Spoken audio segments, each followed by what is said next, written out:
Good morning and welcome to Every Damn Friday. I have a special Kentucky girl on here today uh, from Sandy Hook in Elliott County, Miss Leah Blevins. How are you doing? I'm good. Thank you for having me, John. Hey, listen, it's been a long time. We met through Stan Yep. back in the old Jericho Woods days. He had been with Sunday Best, and then he started playing with us. And I think we met at I'm trying to think, 12th and Porter, maybe Gosh, that's forever ago. a million years. Well, I had to think about it when I knew we were going to get on here. I was like, when did I meet her? I'm pretty sure that's when it happened. Of course, um, that seems like a lifetime ago, and For sure. you have accomplished so much since then. Uh, I'm just glad to have you on here. Good morning. I find you at home, I guess. Yes, I'm back in Nashville right now. I feel like I've been gone for a majority of the year, so it's good to be home and settle back in. So you tell everybody the tour that you just came off of. You had a pretty good little run of shows. Yeah, I was out west with a guy named David Shaw. He's the main guy of the Revivalists who have been around forever too. And we started in Kansas and ended in San Diego. So it was right at 3 weeks. That's pretty awesome. You were out with Marcus for a while, I saw. Yeah, I'd never been to Canada, so he took me up there. He's been really gracious to me over the years, and so Canada was another one that I got to check off the list. Very awesome. So is he living in Nashville now too, I guess? Yeah, they just bought a place here. Okay, awesome. Well, so let's talk about how all this got started. You're a twin, correct? I am. I think I saw a cattail. Yes. She's trying to make her way over here. Yeah, I'm an identical twin, and we've been singing in church. We have a sister who's 7 years older than us, so it was a three-part harmony group that we had called 7 Feet Under since we were, gosh, probably like 11 years old. And then I got in a band with Stan Nickel, Elliot Collette. He was a guy out of Menifee, Brown County. Okay. And then there were five of us in the group, and we moved to Nashville in 2011. And we all kind of just did our thing, went separate ways, and I stuck around. But And so pretty much you've been doing this your whole life. yeah, I'd say professionally, getting paid to do it. I was about 2021. Did you go to school back in Kentucky or like to college or was it straight to I went Nashville? to college, yeah. I withdrew, I guess it was the beginning of my junior year to move here, and don't regret it at all. Well, no, it's one of those things where like you really just kind of gotta follow the muse and the opportunity, and they talk a lot about it being a 10-year town, and but you've probably been there longer now than It'll that. be 13 or 14 years in May, which is more than I lived in Kentucky almost, if you think Yeah, about it. that's crazy. Hmm. Uh, so so what has been your path like you've was it songwriting for a while? Was it always been performing? Like what has been the thing that keeps you going? I always say I was a background vocalist before I was anything. And I've always been kind of a shy, bashful type. And it took a lot for me to step into the role as a lead singer, which I think I've found myself and who I am to date as a person through that. But I was always a background vocalist up until probably 2023 or 2013, I mean. And so yeah, I think started that way and then slowly found my footing as a lead singer. It, and that has to be you know, you end up in Nashville as a part of a group, and then you end up on your own and having to kind of forge your way through that. I'm sure there were some times where you're like, maybe I just need to go back to Sandy Hook, or was it always like, no, I'm going to stick to my guns and I think everybody has those moments where you're like, what the heck am I doing? Like, I'm not seeing any progress here. But I think those are the groundbreaking moments where you're like, no, I'm glad I stuck it out and saw it all through. But um, I'm not opposed to going back to Sandy Hook ever. I feel like if that's where the Lord leaves me or leads me, I'll go. But I definitely know that it was all worthwhile for You sure. think you think Paul would like it living back in Sandy Hook? I don't know. I feel like he's an Alabama boy, so there's some Yeah. country in him. But yeah, he has a good time every time he goes back there. Show him how to shoot a gun and what have you. And I'm referring to Paul McDonald, your husband, who is also a great artist in his own right. Yep, he sure So, is. do y'all do anything together? Like, I know you do some co-bill type shows, but do you go out with him some? You know, that's how we initially met. Was we were working with the same producer, Ken Coomer. He's the guy that did my first EP, and Ken Coomer from Wilco, correct? original drummer from Wilco. Um, Awesome. great dude. And so he linked Paul and I together to songwrite, and that's how we met. And then we're buddies for years, and then life has its way, and here we are, 4 years married. But That's amazing. I remember when the pictures came out. It seemed pretty idyllic, oh, like thank like something out of Garden and Gun or something. Like it was. if only they would have done a spread on us. There you go. Uh, so we mentioned before we got on here, you kind of got some big things coming up, and it's amazing. Because I didn't know until you told me. You said in February you're going to be heading back to the studio, but you've signed a pretty significant deal that hopefully is going to lead to bigger and better things for you. I hope so. And you know, I live by this quote, expectations are preconceived resentment. So I'm just going with the flow day by day. I know that sounds cheesy, but yeah, so I signed with Dan Auerbach's label Easy Eye, and we signed on for two records, two full-length records. So we'll start that process for the first one in February and see where life takes us, I guess. I'm excited for that.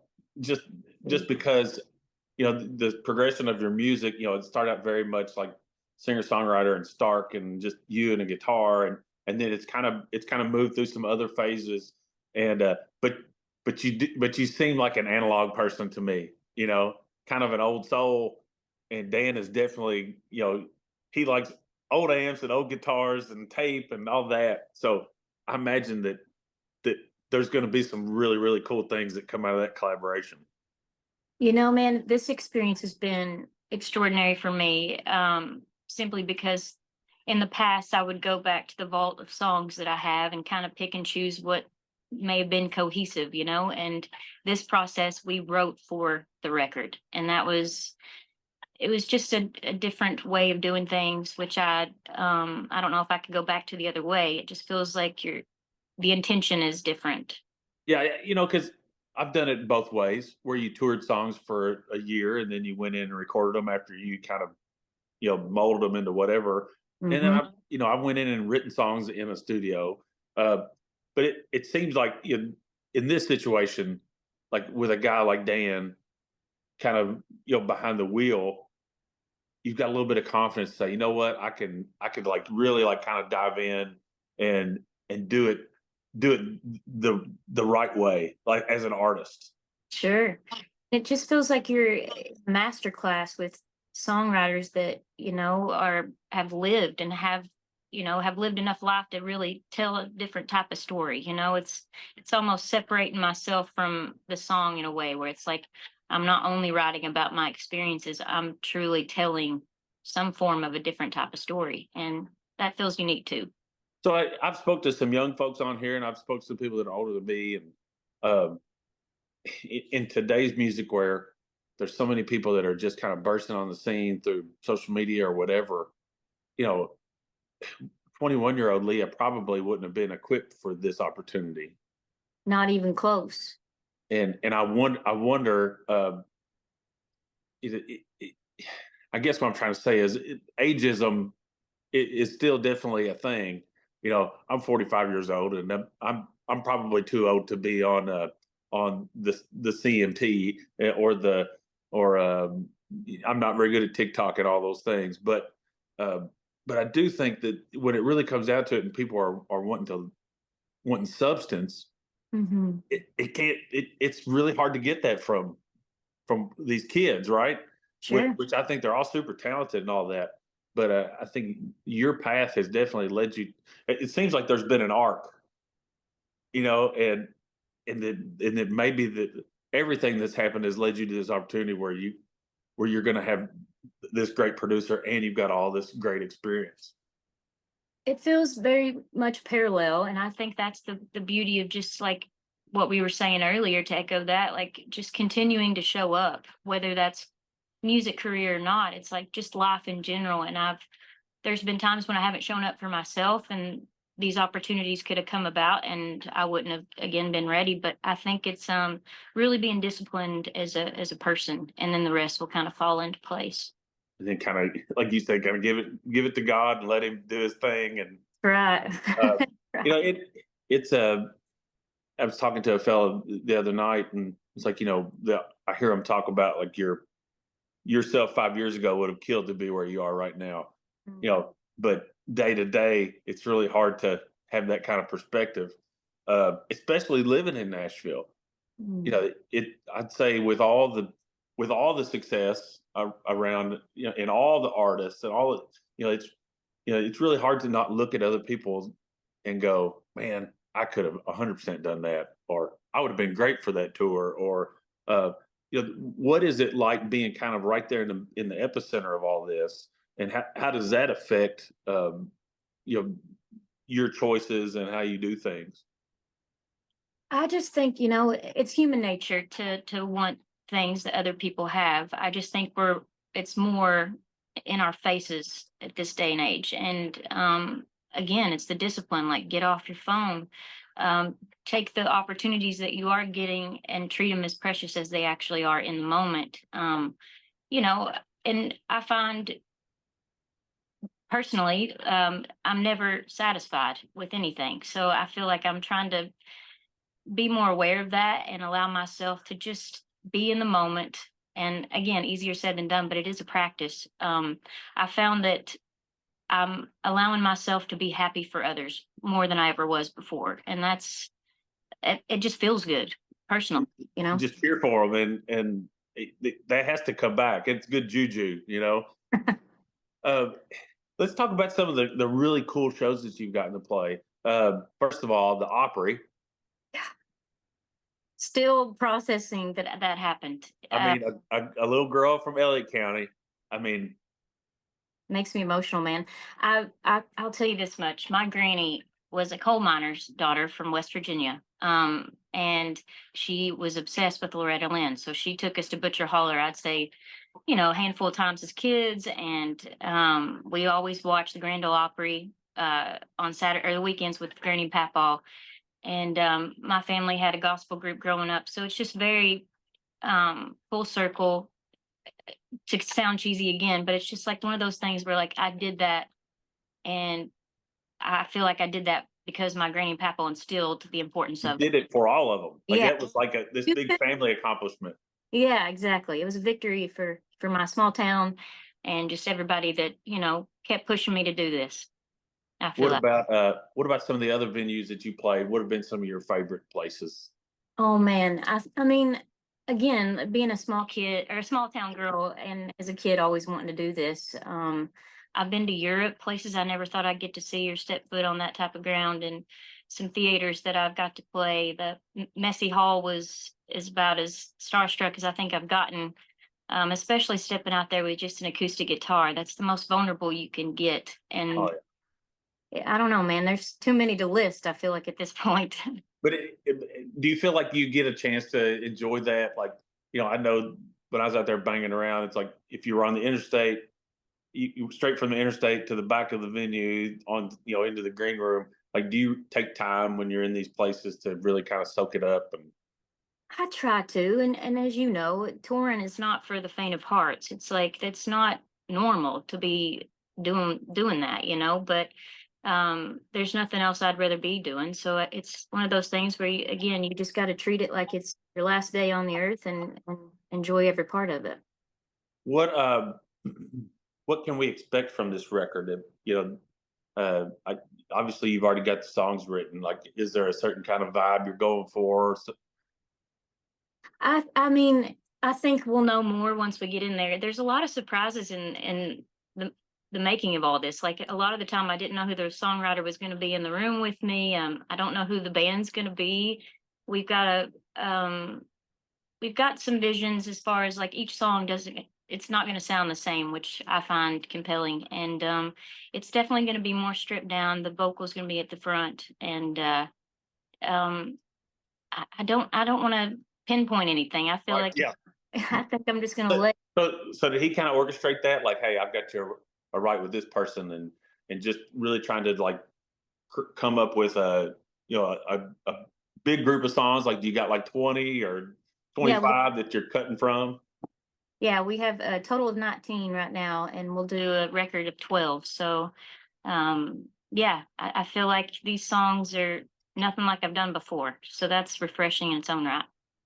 Or do you have any like dream musicians that you want to try to get on this? And The if you only can like thing, manifest that, like, I mean, there's a song called "Hey God" on the record, and I would love to have David Rawlings. So I guess I'll manifest him being on there. there you go, David. If you're listening, We need you. you and Jillian just come on down, and they're there in town too, and I'm sure they'd love to be on that. I'll tell you, man. You can see where we live in East Nashville, David Rawlings Studios, like walking distance from where we live. And I just about hit him with my car about 3 months ago. Well, that would have ruined it. That would have been one for the books, but yeah, can't say Any that. any big touring things on the horizon next year? Or are you really just kind of locking into the record? I'm just going to keep my head down until February and enjoy being at home for a minute. And whatever kind of transpires after this record's done, I guess we'll find out. But I would assume, Probably festivals and things like that over the summer. yeah, a couple of those here and there. Um, I I'm as a Kentucky guy, and I try to have a lot of Kentucky people on here just because for me, the best part of what music gave me was just getting to bump into people and get to build relationships with people. Uh, what has that kind of like Kentucky family thing? How has that worked for you over your career? Has it something you've been able to go back to? Do you constantly bump into people and or kind of serendipity? What's being from Kentucky done for your career? You know, I think you can attest to this as well. Kentuckians, we kind of find each other wherever we are. It's like you can kind of pick one out of the crowd. At least that's been my consensus. But I think being a Kentuckian in general has allowed me to stay grounded as just a person who would still give you the shirt off my back and extend my hand no matter what. And I just think we're hardworking, down to earth people. Um, Also, to add to that, I just feel like it's just comfortability finding those folks out there wherever you are, like seeing you or playing a gig with Britt Taylor and Adam, and seeing Abby Hamilton, and just it just feels like family, even if you're only seeing them for a few seconds here and there. But Everybody that I talk to that's not from Kentucky or from other countries or things like that, they're like, there's just something special about all the people that come from that area, and I'm like, I don't know, it's like I'm always rooting for those people to do well. Like I took I remember meeting Tyler, for instance, in Lexington Mhm. at Willie's locally known. We were playing a show there, and somebody came up and said, "This is my friend Tyler." I was like, "Hey, nice to meet you, Tyler." And I'm sure, hopefully, I was not a jerk, but I really, it was just like nice to meet you. And then I was able to take my daughter to Bourbon and Beyond when him and Jesse and CJ and all the boys were headlining, the biggest festival in Kentucky. And it was just this like real kind of emotional, like, and I'm not like some gushy guy, but it was kind of like, man, like that's what it's all about. And the hmm fact that I felt like there was nothing but love, pouring out, and that everybody, couldn't have been happier. And I feel that anytime I see a Kentucky artist, uh, have any kind of success, I'm sharing and I'm, sending messages and stuff. It really makes me happy. And I have loved watching your journey. Uh, Even though we've never been super close, anytime I've asked you for something, it's happened. We had that tornado relief show in Elizabethtown, and you were like, "Yeah, I'll be there." And there was no money. It was just you drove up and you played, and you had to turn around and go back to Nashville. But it meant a lot to me, and I just feel like that's kind of the the kind of music family that Kentucky has, and it's always been a privilege to be a part of it. I agree. You think of like the name that we've all made for ourselves, like Kelsey Walden. She's one of those that has always helped me and put me in on stage in front of her fans. And there's so many to list. Again, it's just like I'm proud at the end of the day to know that we're all making a name for ourselves and doing it for the right reasons. It's like we're all cousins. I know, extended family, We which probably are, but that's neither here nor there. What's it like to have a guy like Keith Whitley Hmm. like be the namesake from your hometown?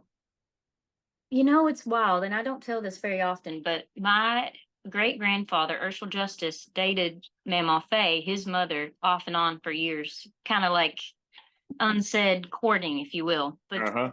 so I was always around her, and she treated us girls like we were her own. And obviously, they kind of inject his music in your veins as you come out of the womb type deal. But again, he was all the stories you hear about him. He was just a solid, kind, tender-hearted person, and it just feels very familiar. Does something like that make it as you're growing up? Like, does that make it go? This is something that's very possible, or does it kind of make you take it for granted that like we just do music around here? That's what we do, and I think a mix of the two. I feel like it's like this is just what we do. I mean, because it is. We sit out and sing with our families and sing in church and take it to high school to a garage or wherever it is, you know. But I feel like it made it like it was possible for sure. yeah. Um, what what is I guess for the people listening at home, um, what would you hope that this career ends up looking like? You know, what is your goal? You know, I don't think for you it's fame or money or any of that kind of stuff. You know, what is your kind of when we look back at Leah, you know, what would you want to become, or like an artist that you might compare your career to? And I think at the end of the day, and this is truly from my heart, the other day I shared a Bible verse and I looked to see how many people saw it. And whether, you know, to sound cliche or not, whether it's one person or the 1,000 people that saw it, that's enough for me.